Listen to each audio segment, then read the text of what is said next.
Picture the moment just before everything changed. The sun has gone down. The world is completely dark. And somewhere on the African savanna, a small group of humans sits exposed, nothing between them and the night but each other. Then someone does something never done before in the history of life on this planet. They make fire on purpose. What happened next is not just a survival story. It is the origin story of everything you are. The oldest evidence of controlled fire sits at around 1 million years ago. At Wonderwer Cave in South Africa, researcher Francesco Berna found burned bone and plant ash in localized, repeated deposits, not a wildfire. Something was deliberately keeping a flame alive.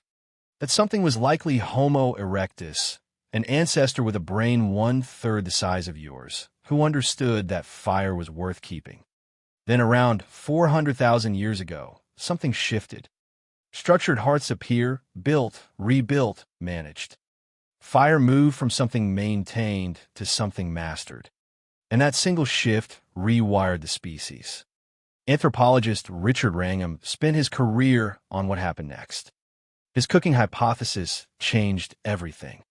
Cooked food delivers far more calories per bite. It is softer, easier to digest. The gut shortens, the jaw shrinks, and the energy saved from not running a massive digestive system gets redirected to the brain. The human brain burns 20% of your resting energy at only 2% of your body weight. That investment is only possible if your food is returning enormous value. Fire made that return possible. In a very literal sense, fire built the brain you're using right now. Fire also built your evening. Before controlled flame, human life ended at sundown. Darkness was predators. Then fire extended the day. Anthropologist Polly Wiessner studied the Jew-Hoansi hunter-gatherers of the Kalahari and found that daytime conversation was practical, food, tasks, conflict. But around the fire after dark, everything changed. Stories emerged. Songs, histories, questions. The firelight hours were when culture moved from one generation to the next. Fire did not just light the night. It created the time in which humanity invented itself. Safety changed too. Lions do not approach fire.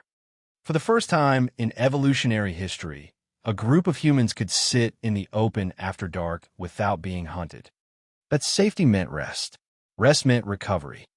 And a body no longer running on constant fear thinks differently, learns better, connects more deeply.